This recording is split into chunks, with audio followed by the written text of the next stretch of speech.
The theater lights were soft and warm like the early glow of morning.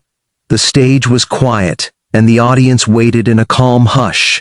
People shifted gently in their seats, holding programs, breathing slowly. The judges' table sat at the front, polished and still. Simon Cowell leaned back in his chair, his hands folded, his face thoughtful. He had seen thousands of auditions. Some were loud, some were forgettable. He waited, as he always did, for something real. On the large screen, a simple message appeared. A young singer was coming next. No one rushed. The moment felt unhurried, as if time itself had slowed to listen.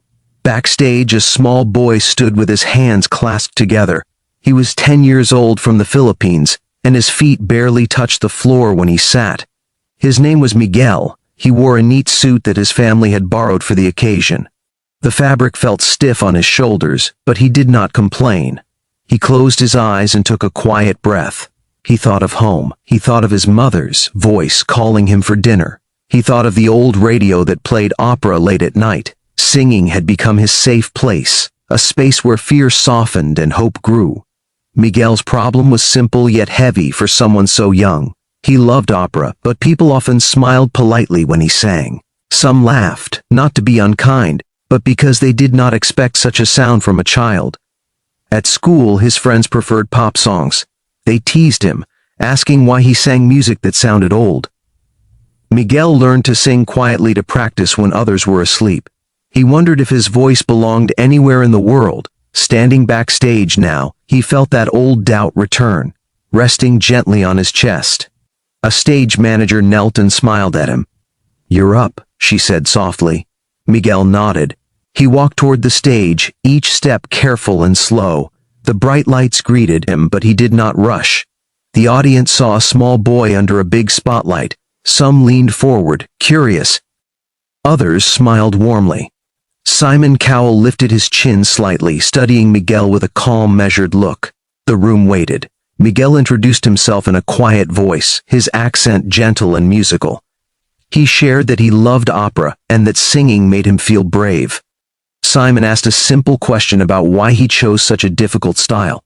Miguel thought for a moment.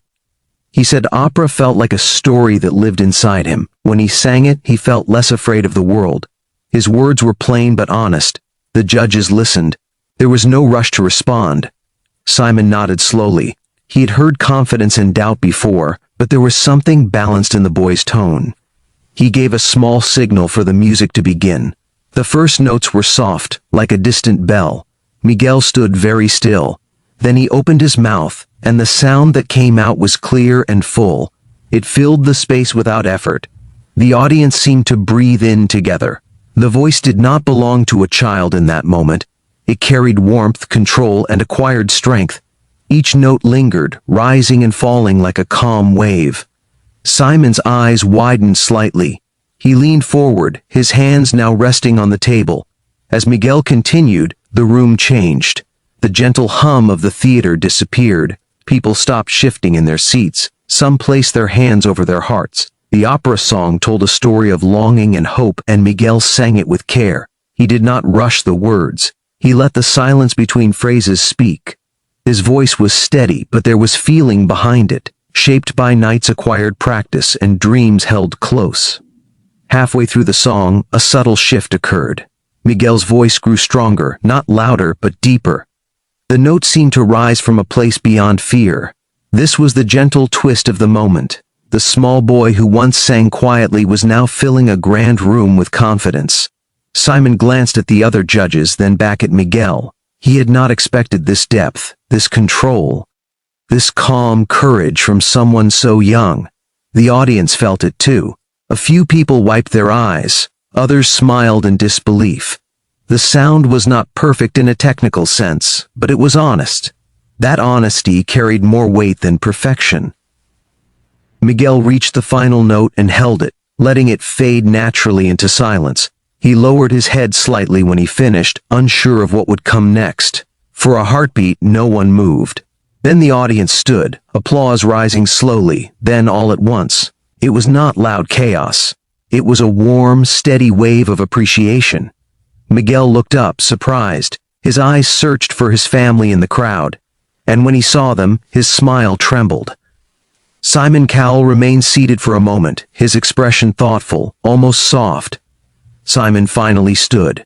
The room quieted again. He spoke calmly, choosing his words with care.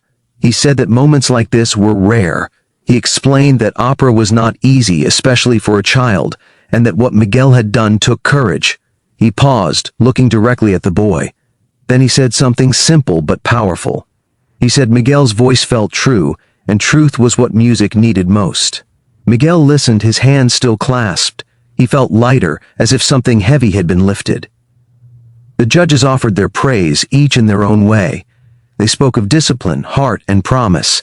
Simon reached for the golden buzzer. The audience gasped softly, sensing what might happen. Simon did not rush. He looked at Miguel one last time, then pressed it. Golden confetti poured from above, drifting slowly through the air. The sound was gentle, like rain made of light. Miguel stood still, his eyes wide, his mouth slightly open. He did not move until Simon gestured for him to enjoy the moment. Then Miguel laughed, a small joyful sound, and raised his hands as the gold fell around him. His family cried openly now. The audience cheered, but there was also a sense of calm pride in the room. This was not just a surprise. It was a recognition of something earned. Miguel bowed slightly, overwhelmed but grateful. Simon watched him with a quiet smile, knowing that this moment would stay with the boy for a long time. Later, as the confetti settled and the lights softened again, Miguel stood backstage once more. This time, his hands were relaxed. The doubt that once rested on his chest had eased. He knew there would still be challenges ahead. Opera would not suddenly become easy, but he also knew that his voice belonged somewhere. It belonged wherever people were willing to listen. As he walked away from the stage, Miguel felt calm. He thought of the old radio at home, the quiet nights, the songs that shaped him. He realized that bravery was not about being loud or fearless. It was about standing still and letting your true voice be heard.